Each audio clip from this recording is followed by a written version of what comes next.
क्या आपने कभी ऐसा महसूस किया है कि पूरी दुनिया आपके खिलाफ खड़ी है?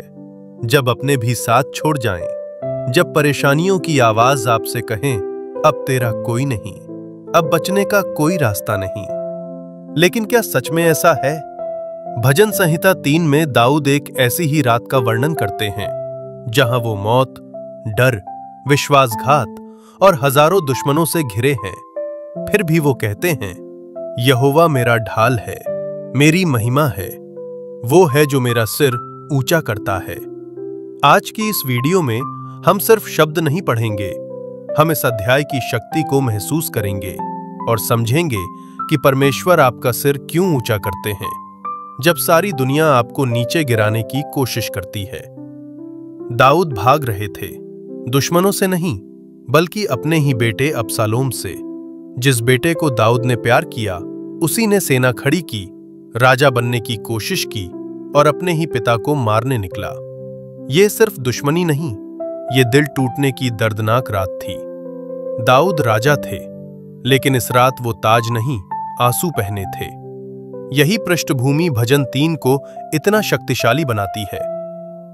वचन 1 और 2।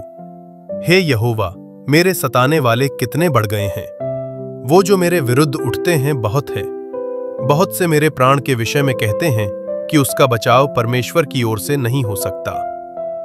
दाऊद कहते हैं, मेरे खिलाफ खड़े लोग सिर्फ बढ़ नहीं रहे, वे बोल भी रहे हैं कि तेरा परमेश्वर कुछ नहीं कर सकता। कभी ऐसा आपके जीवन में भी हुआ है? लोग कहते हैं, तेरे लिए कुछ नहीं बदलेगा, तेरी हालत कभी अच्छी नहीं होगी, तेरी प्रार्थना सुनी नहीं जाएगी, अब परमेश्वर तेरे साथ नहीं है। लेकिन ध्यान दीजिए, लोगों के कहने से परमेश्वर का सामर्थ्य कम नहीं होता। वचन 3। परंतु हे यहोवा, तू तो मेरे चारों ओर मेरी ढाल है, तू मेरी महिमा और मेरे मस्तिष्क का ऊंचा करने वाला है। यह वो लाइन है जो जीवन बदल देती है। मेरा सिर तू ऊंचा करता है, इसका अर्थ परमेश्वर तुम्हारी प्रतिष्ठा फिर से उठाता है, शर्मिंदगी की जगह आदर देता है। जो टूट गया उसे जोड़ता है, जो गिर गया उसे उठाता है। मनुष्य नीचे देखता है, पर परमेश्वर कहता है, ऊपर देख, मैं यहां हूं। वचन 4। मैं ऊंचे शब्द से यहोवा को पुकारता हूं और वो अपने पवित्र पर्वत पर से मुझे उत्तर देता है। दाऊद भाग रहे थे, लेकिन उन्होंने अपनी प्रार्थना नहीं छोड़ी। समस्या ये नहीं कि मुसीबत कितनी बड़ी है, समस्या ये है कि क्या आप मुसीबत में भी परमेश्वर को पुकारते हैं। परमेश्वर हमेशा पवित्र पर्वत से उत्तर देता है। वचन 5। मैं लेटकर सो गया, फिर जाग उठा, क्योंकि यहोवा मुझे संभालता है। दाऊद मौत के खतरे में भी सो पाते हैं। क्यों? क्योंकि शांति बिस्तर से नहीं, परमेश्वर से आती है।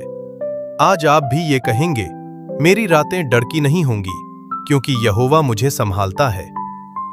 वचन 6।